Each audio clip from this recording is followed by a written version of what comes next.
क्या आप सोच सकते हैं कि एक दुनिया में जहां हम स्मार्टफोन से खाना मंगवा सकते हैं, वहीं 14,000 बच्चे सिर्फ इसलिए मर सकते हैं क्योंकि उनके पास खाने को कुछ नहीं है। गाजा में चल रही ये भुखमरी की जंग अब इंसानियत पर हमला है और आपके 5 मिनट इसे समझने के लिए बेहद जरूरी है। नमस्कार, स्वागत है आपका। न्यूज 18 देख रहे हैं आप। मैं हूं आपके साथ ईशा खान।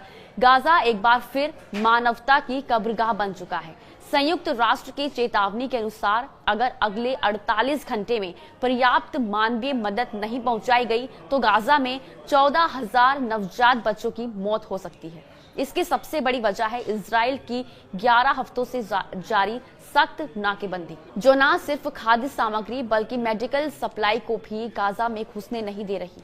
गाजा में भूख से मर रहे बच्चों की संख्या को लेकर संयुक्त राष्ट्र ने बेहद खतरनाक चेतावनी दी है। यूएन के मुताबिक अगर गाजा में और मदद नहीं पहुंची तो यहाँ के हालात भयावह होंगे। बता दें, इजरायली पीएम बेंजामिन नेतन्याहू ने 19 मई को गाजा में सीमित मात्रा में खाना भेजने की इजाजत दी थी। वहीं यूएन के मानवीय सहायता प्रमुख टॉम फ्लेयर ने कहा कि 19 मई को केवल 5 ट्रक ही गाजा पहुंचे, जिसमें से बच्चों के लिए खाना और कुछ जरूरी सामान शामिल था। फ्लेचर ने कहा, ये समुद्र में सिर्फ एक बूंद के बराबर है। सहायता अभी भी जरूरतमंद समुदायों तक नहीं पहुंच रही है। अमेरिका, कनाडा, फ्रांस और यूके जैसे बड़े देश लगातार गाजा में मदद पहुंचाने की मांग कर रहे हैं। दरअसल गाजा इजराइल के बीच बीते 19 महीनों से जंग जारी है, जिसके कारण इजराइल ने 2 मार्च को गाजा के अंदर फूड और फ्यूल सप्लाई पर रोक लगा दी थी। इससे 5 लाख से ज्यादा लोगों पर भुखमरी का संकट पैदा हो गया है। टॉम फ्लेचर के अनुसार अगर हम उन बच्चों तक नहीं पहुंच पाए तो अगले 48 घंटों में 14,000 बच्चे मर जाएंगे। गाजा फिलहाल भयानक मानवीय संकट से जूझ रहा है। पानी, बिजली, दवा और खाने जैसी बुनियादी जरूरतें लगभग खत्म हो चुकी हैं। अस्पताल में जगह नहीं है और हजारों बच्चे भूख और कुपोषण से तड़प रहे हैं। यूएन ने इसे मानव निर्मित संकट बताया है और कहा है कि ये पूरी तरह रोका जा सकता है अगर अंतरराष्ट्रीय समुदाय दबाव बनाकर तुरंत राहत सामग्री पहुंचाने की व्यवस्था करे। यूएन ने साफ कहा है कि ये संकट मानवीय से ज्यादा राजनीतिक है। जब तक राहत सामग्री को खुद की रणनीति से अलग नहीं किया जाता, तब तक बेगुनाह बच्चों की जान बचाना असंभव है।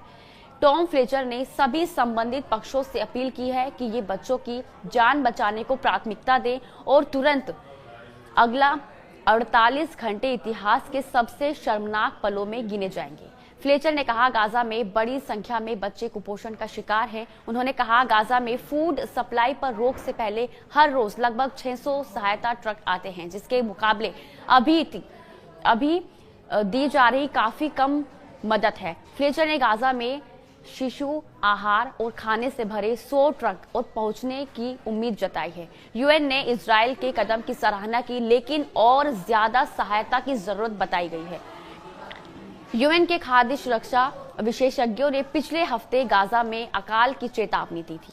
रिपोर्ट के मुताबिक गाजा में फिलहाल 1 हफ्ते के लिए मदद पहुंचाई जाएगी। इस दौरान इजराइल गाजा में खाना बांटने के लिए वितरण केंद्र बनाएगा। ये सेंटर इजरायली सेना की निगरानी में रहेंगे और इसका संचालन अमेरिकी कंपनियां करेंगी। नई व्यवस्था के तहत गाजा के लोगों को गाजा ह्यूमैनिटेरियन फाउंडेशन के जरिए मदद दी जाएगी। हालांकि कई सहायता एजेंसियों ने इस योजना की आलोचना की है। उनका ये कहना है कि इससे मानवाधिकार का उल्लंघन होता है। बता दें, गाजा ह्यूमैनिटेरियन फाउंडेशन स्विट्जरलैंड में रजिस्टर्ड है। पूर्व अमेरिकी मरीन जैक बूट्स इसे चलाते हैं। संयुक्त राष्ट्र का कहना है कि ये गाजा ह्यूमैनिटेरियन फाउंडेशन के साथ काम नहीं करेंगे क्योंकि ये निष्पक्ष नहीं है। गाजा में गाजा ह्यूमैनिटेरियन फाउंडेशन के 4 वितरण केंद्र खोले जाने की तैयारी है, जबकि यूएन के पूरे गाजा में 400 वितरण केंद्र हैं। अगर गाजा ह्यूमैनिटेरियन फाउंडेशन से गाजा के लोगों को खाना मिले तो बहुत लोगों तक ही मदद पहुंच जाएगी। इस बीच इजराइल के हमलों में 1 हफ्ते में करीब 464 फिलिस्तीनी मारे गए हैं। बता दें, गाजा के स्वास्थ्य मंत्रालय का कहना है कि कई परिवार के सभी सदस्य इन हमलों में मारे गए। अल जजीरा की रिपोर्ट के मुताबिक सिर्फ रविवार को इजरायली हमले में 151 लोगों की मौत हुई। इजरायली सेना ने बताया कि उन्होंने गाजा में बड़े पैमाने पर जमीनी अभियान शुरू किया है। इसके तहत उन्होंने पिछले हफ्ते 670 से ज्यादा हमास ठिकानों पर हमला किया। वहीं इजराइल ने गाजा के दूसरे सबसे बड़े शहर खान यूनिस को खाली करने के आदेश दे दिए हैं। आंतरिक सुरक्षा मंत्री इतमार बैन ग्वीवर और दूसरे दक्षिणपंथी नेताओं ने इस फैसले की आलोचना करते हुए कहा कि ये हमास को ऑक्सीजन देने जैसा है। पहले हमास को खत्म किया जाना बहुत जरूरी है। पिछले कई महीनों में गाजा में यूएन और बाकी एजेंसियों के साथ भंडार पूरी तरह से खत्म हो गए हैं। खाने पीने की सामानों की कमी के चलते गाजा में भुखमरी का खतरा बढ़ गया है। इस वजह से अमेरिका समेत कई देशों का इजराइल पर दबाव बढ़ रहा है, जिसके बाद पीएम बेंजामिन नेतन्याहू ने रविवार को गाजा पट्टी में जरूरी मदद फिर से शुरू करने का आदेश दिया है। नेतन्याहू ने कहा है कि गाजा में मदद पहुंचाना जरूरी है ताकि गाजा में भूख की स्थिति पैदा न हो सके, क्योंकि इससे हमास के खिलाफ चल रहे सैन्य अभियान को नुकसान हो सकता है। उन्होंने कहा कि इजराइल ये सुनिश्चित करेगा कि मदद सिर्फ जरूरतमंद लोगों तक पहुंचे और हमास को ना मिले।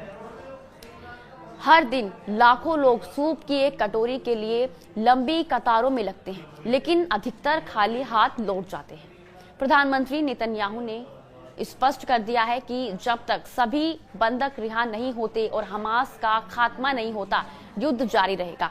यहां तक कि उन्होंने स्वैच्छिक पलायन के नाम पर गाजा की जनसंख्या को कम करने की बात कही, जिसे मानवाधिकार संगठनों ने जनसंहार की रणनीति करार दिया है।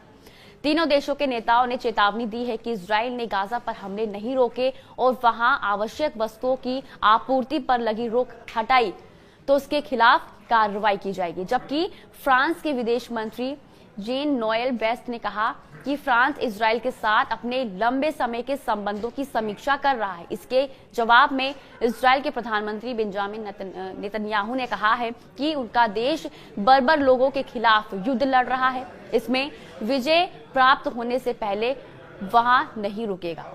इसी के साथ आज के लिए बस इतना ही। नमस्कार।